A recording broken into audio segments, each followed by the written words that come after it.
Good evening, people. How are you? How you doing? Another episode of, it's cold in here, another episode of What Was the Sermon About? So this past Sunday, my priest Bob, Father Bob, talked about the last of the Beatitudes. Blessed are those who are persecuted for righteousness' sake, for theirs is the kingdom of heaven. And he said that true Christians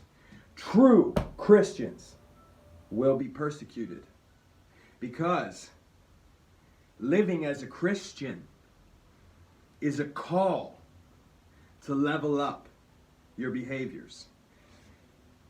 As I was sitting here going over the notes from this Sunday, I was reminded of what does it mean to be righteous?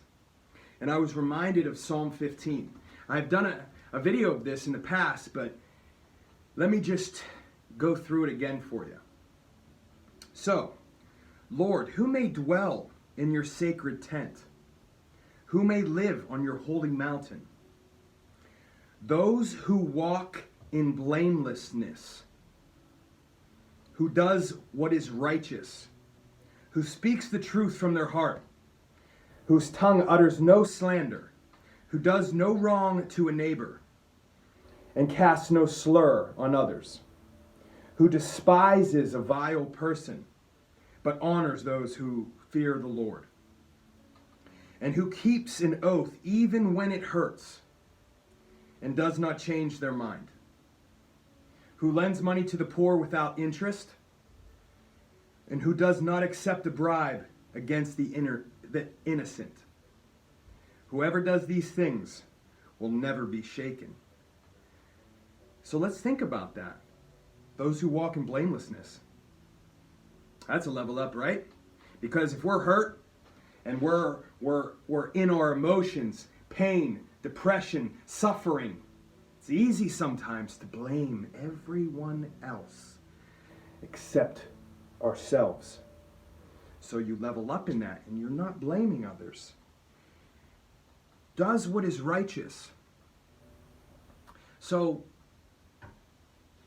I think we all have a moral code inside that we maybe feel, right?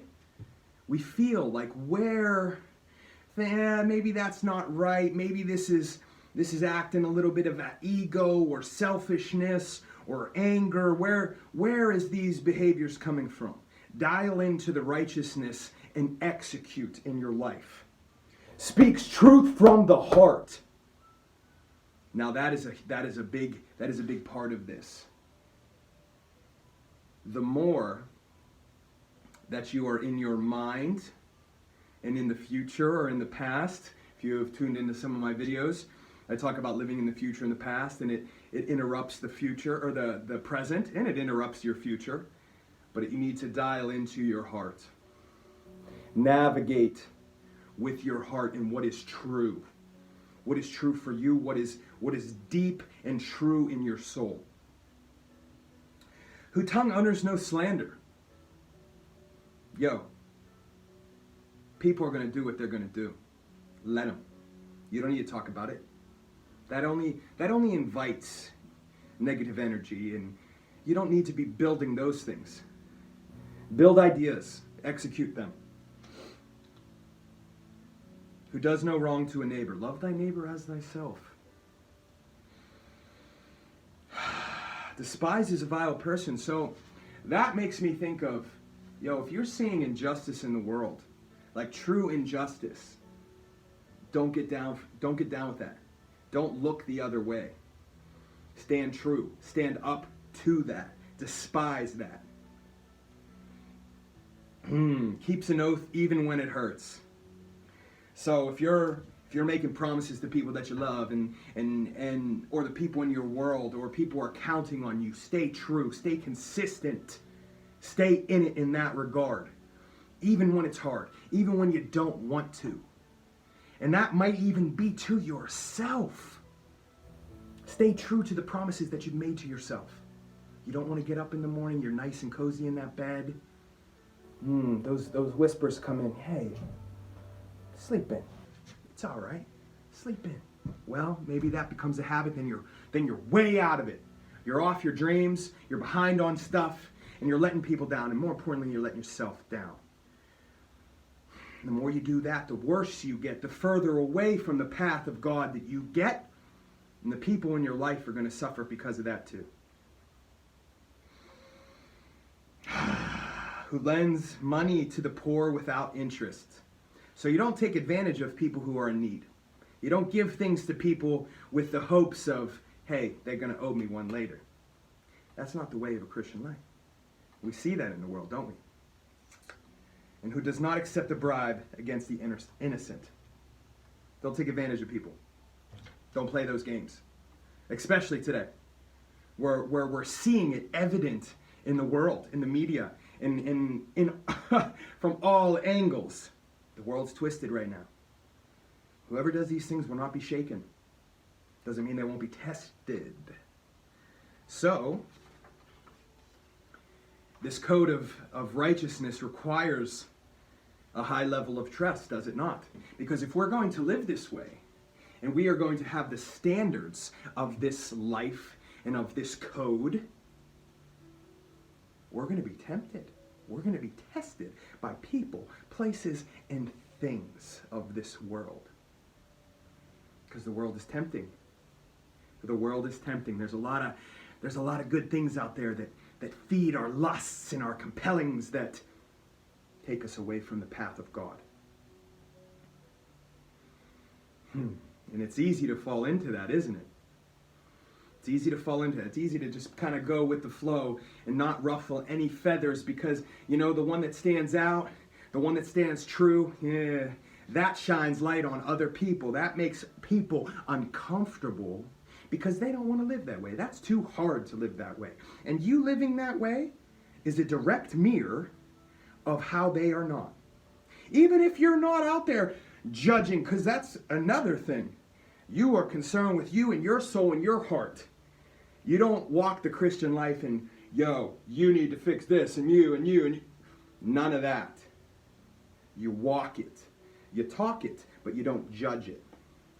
But in your walk, you're going to make people uncomfortable. You're going to make people despise you because your light aggravates their demons. Yeah, but stay true on that. Stay true and stay connected on that. Doesn't mean it's easy.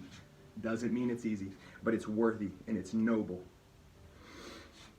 St. Andrew, Father Bob talked about, the first called disciple of Jesus, was tested multiple times in his preaching of Jesus across the world.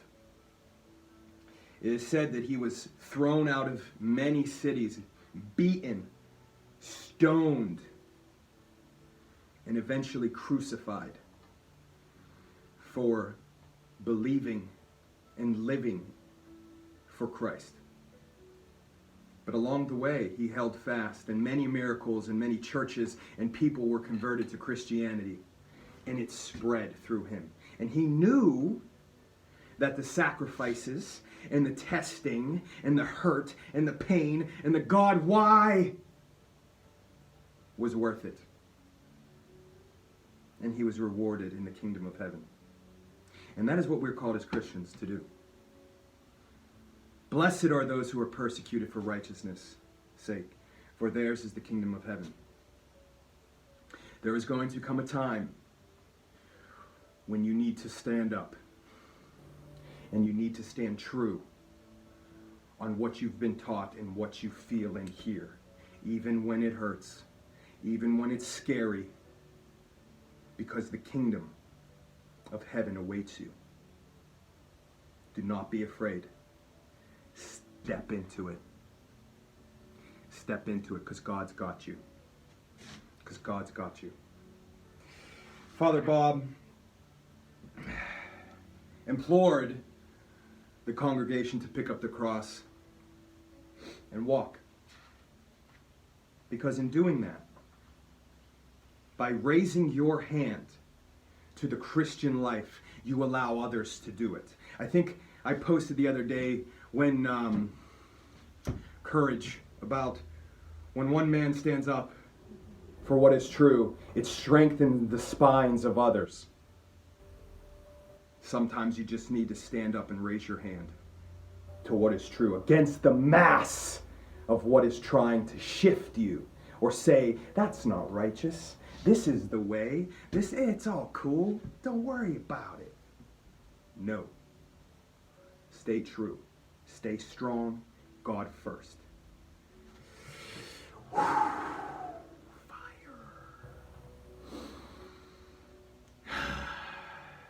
Thank you for listening. Blessed are those who are persecuted for righteousness' sake, for theirs is the kingdom of heaven. God bless you. Stay true. Stay in it. Take care.